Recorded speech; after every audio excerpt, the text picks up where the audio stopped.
Hi guys, welcome. My name's Kira and we are going to be teaching you how to create this really cute fall wreath. So it doesn't just have to be for fall, but we definitely changed ours up to make it for fall by adding this really beautiful floral ribbon. But again, this is something that you can do for any season. You could change out the bow, you could change out the color of your beads and really personalize it for the season. So we are going to show you how to make this wreath and give you some inspiration on some different ways that you can do this if you don't have these exact supplies. Stephen is in the other studio, so if you have any questions live, please put them in the chat and we will try to answer them while we are live. And like Felicia said, that all this product is available at Michaels and michaels.com. And so we're going to get started. Again, if you have any questions, just let us know. I'm going to go through the supplies that we're going to be using today. So we're going to be using FolkArt paint. So FolkArt acrylic paint comes in a multitude of different formulas and finishes. We're actually just going to be using the original formula, which is a matte finish. And I love the look of the matte, especially for fall, especially with the wood. So we're going to be using Mossy Meadow, which is a really, really beautiful, let's see, do I have the overhead here? A really beautiful green. We are going to be using this real brown, and I'm actually going to use this to create a faux stain. So I'll show you how to do that on the wood. And then this color is so popular right now, especially for fall, this yellow ochre. So, and this yellow ochre is just a really beautiful, like warm mustard color. So we're going to be using that to create our, paint our beads. And the beads, we are using just assorted wood beads. So these come in all different shapes and sizes. So we've got a great variety pack. You just want to make sure that you have enough beads to go around your circle that you're using. And I'm going to give you some different options that you can use. But these are wood beads. And the trick to this is these have the holes in them. So again, we've got two different sizes of the beads, and these are just raw natural wood. I also have a paintbrush to do my painting of my beads because I'm going to stain and paint. I've got a hot glue gun for the bow to help us with that. I've got a pencil because I am going to use that to hold my beads to paint.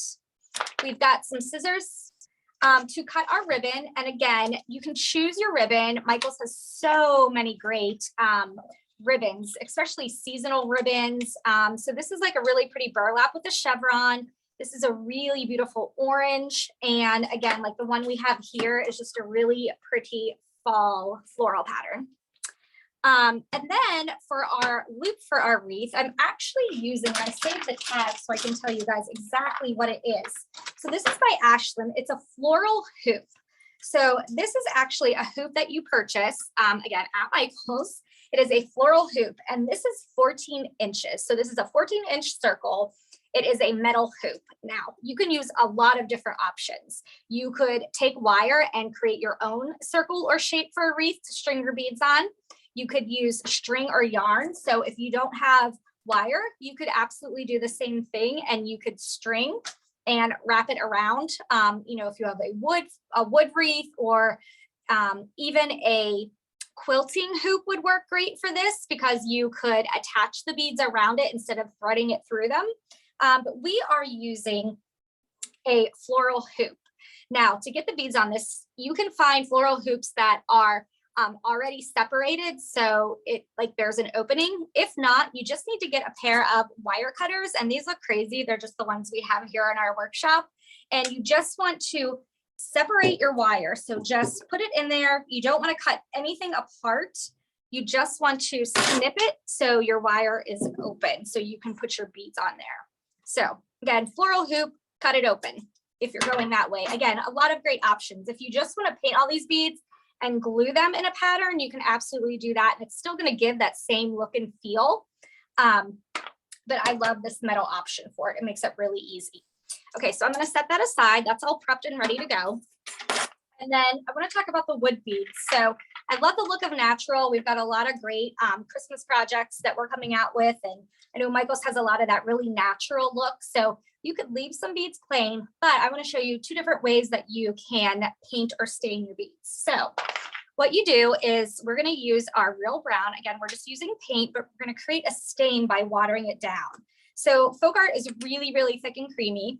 What we're gonna do is we're gonna take one of our beads, and I'm actually gonna use a pencil. So again, have something, and there's a lot of options for this. Have something that you can use to hold your bead when you're painting, so you're not doing this and painting your whole hand.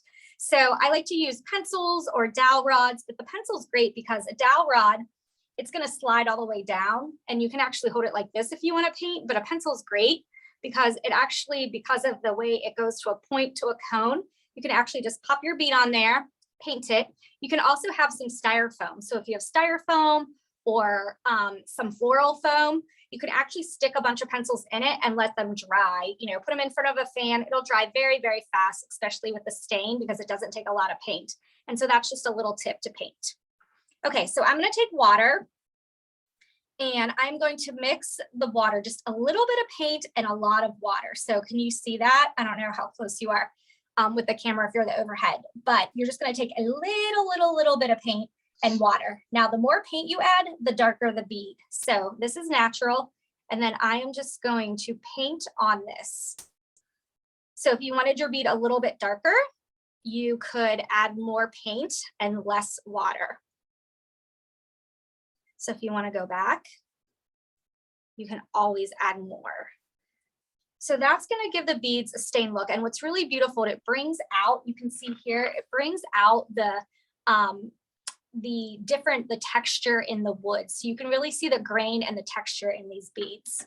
And you can always add a little bit more paint if you want to make them feel a little bit more distressed. You can add, you know, like almost dry brush, just dark on these wood beads, and you just let that dry. So you can go, this one I'm making darker now. Again, you can go as light or as dark as you want. If it gets too dark, you can always take a paper towel and you can actually wipe it off. So you can wipe it and it's going to lighten that up. So you can see it's darker than we started, but you can get a lighter look. So it's very flexible, and you can actually do this with the green. So if you didn't want a solid green painted look, you can actually do the same technique with any color. So if you wanted like a water, almost like a water paint. Why can't I think of the word watercolor look? Water paint, that's a new product.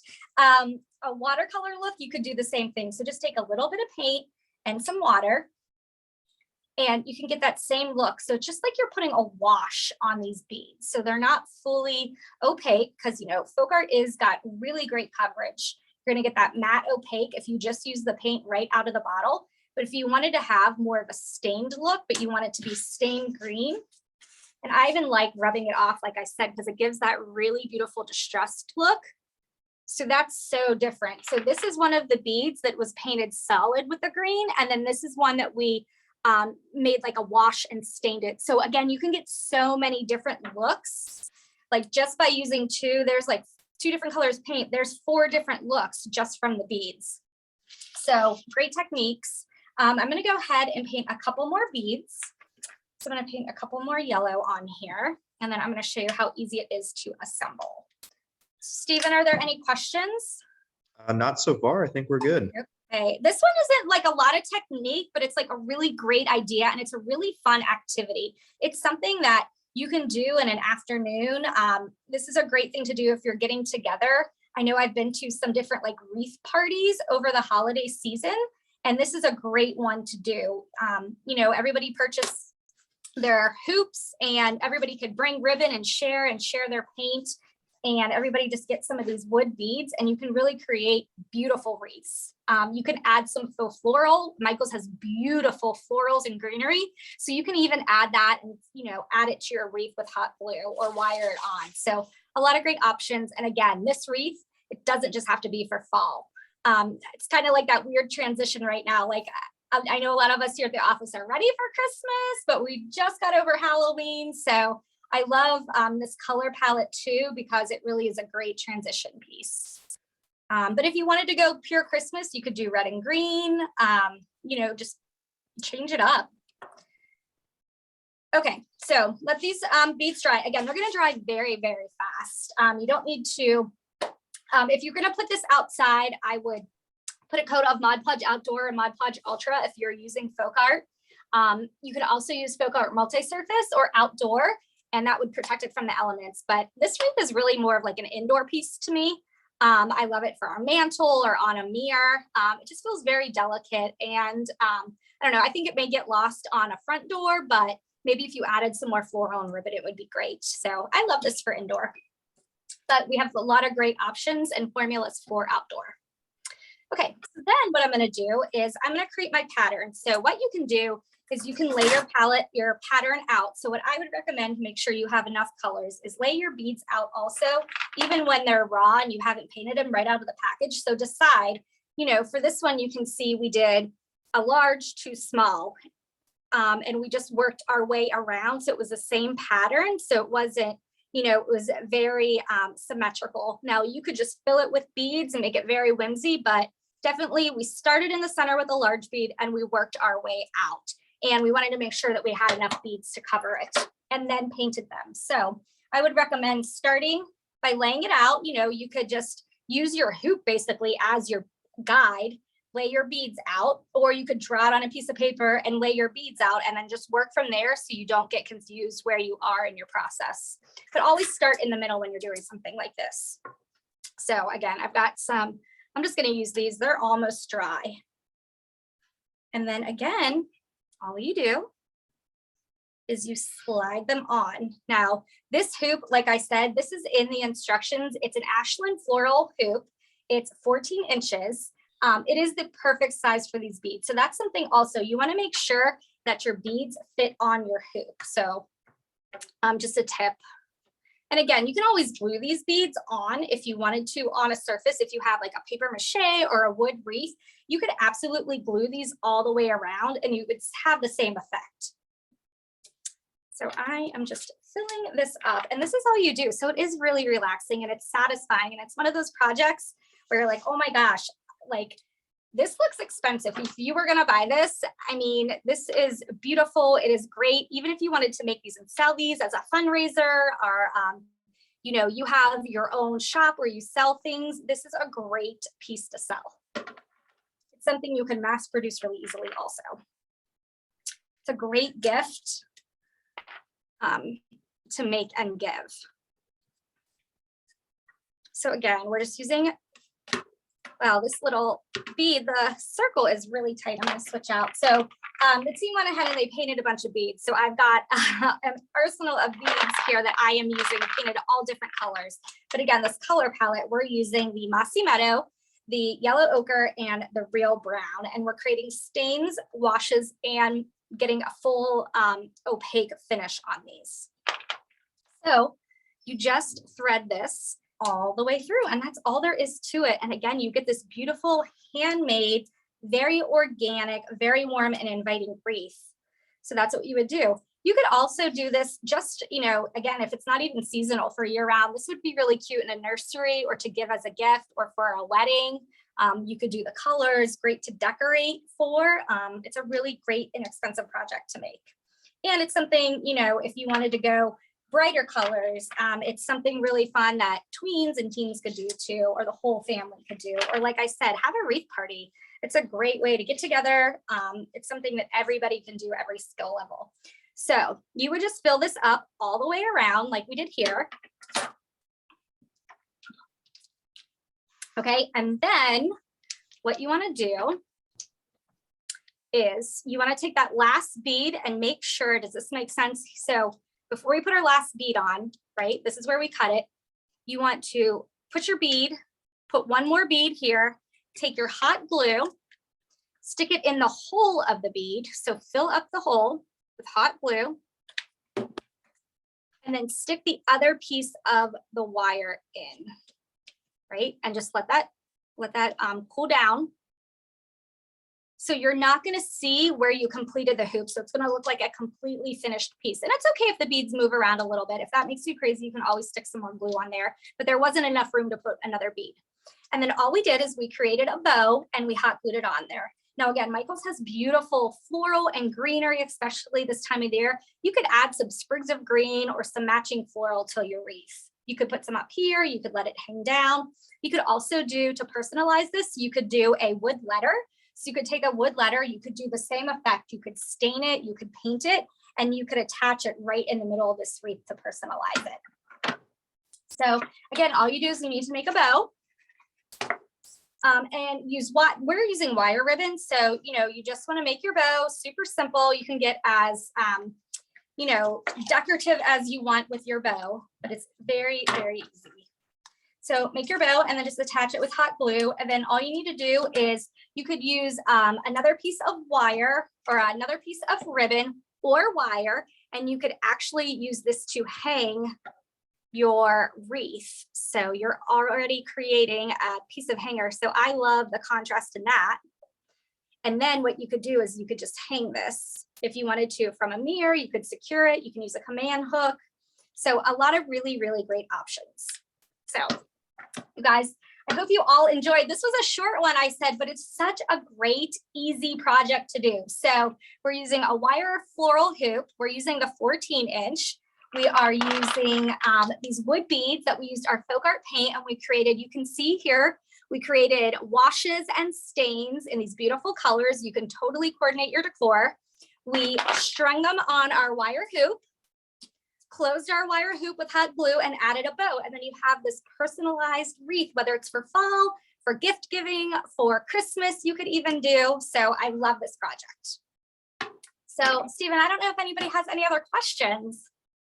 Yeah, so somebody actually just had a question just now. It says, could you maybe talk about if like, how would you attach like a monogram wooden letter? So like maybe you could find beads that are shaped like letters and thread those through rather than just like those simple circles, you know, that'd be a way to do it. Wait, what did you say? I got the initial part, but I didn't understand what you're asking. I think they're asking like, how could you put like a initials or a monogram on this? Like, how would you? Oh, sure. So, oh gosh, I wish I had one here. We have a ton. All you would do is I would take, so say this is, I'm looking behind me. That's why I see if I have something I can show you guys. I have a wood shape. Can I show you? It's a Halloween one, so it may not be, I don't know, this one's kind of big. This is from a project we did the other day. But so a pumpkin would work for fall. But say you had this piece of wood, it's initial, it's in a shape. You know, Michael's has a lot of great shapes also, especially during seasonal time. I would paint this or stain it. And then what I would do, if it has a hole in this, I would wire it or use a piece of ribbon and actually let it hang. So does that make sense? Yeah. So you could create a hole in something, or you could actually just hot glue it on there. But I love the idea of it hanging. So I would take a piece of matching ribbon or string, or I'm just going to cut this wire here to make it thinner, a piece of burlap, a piece of rope. You could even use like a fishing line, like a clear wire, so it would be invisible. And so I would do something like this. Again, I'm improvising, you guys, but so I would just take it and I would hang my shape. And a lot of these, you can even hang an ornament. So if you're doing this for Christmas and you have like a giant ornament that you love, you could absolutely do that. So I would hang it something like that. Now that I just threw on there, but that's a great way to do it. So I love that it's like floating. I love that look. Awesome. Yeah, I hope that helped. Yeah, she said that was very helpful. So okay, good. So I would hang it with, you know, like I said, like invisible wire, fishing line, or coordinating ribbon is what I would do. Awesome. Yeah. I think that catches us up, Kira. Okay. You could also, just thinking, if you have like say you have an initial, it's like thicker and chunkier, what you could do is you could actually, so say this didn't have a hole, right? So say we were attaching this end, you could actually loop, make your own loop. Can you guys see this? So what I would do, I'm going to do it over here just to get rid of that bow. So take a old piece of, you could use yarn, you can use thread, you can use a piece of this ribbon, take this, and basically you could hot glue this on the back. So does that make sense? You're basically making your own hanger. So just use a lot of hot glue and basically stick this on the back. I'll show you guys. I'm just letting it dry so it doesn't fall off when I pick it up. I don't know, is hot glue dry or cool? Kind of both, right? Okay, so again, I'm rigging this, but this is what you could do. So you actually are creating a little hook. If you don't have a hole in your surface, you could actually do it like this and then put your bow here and it would cover that up. Does that make sense? Yeah. That's another option. Again, this I just destroyed this wreath. They're like, what is this lady doing with an upside down pumpkin? But again, we want to show you and just inspire you. Painting wood beads is not hard or, you know, anything new, but it's just the way to use it. And it's such a fun project. Seriously, I love this wreath. Awesome. Yeah. All right. Well, guys, thank you so much for joining us. If you have, again, any questions, let Stephen know. We'll answer them. And if not, we'll be back later this week. All right. Thanks, guys. Bye, guys.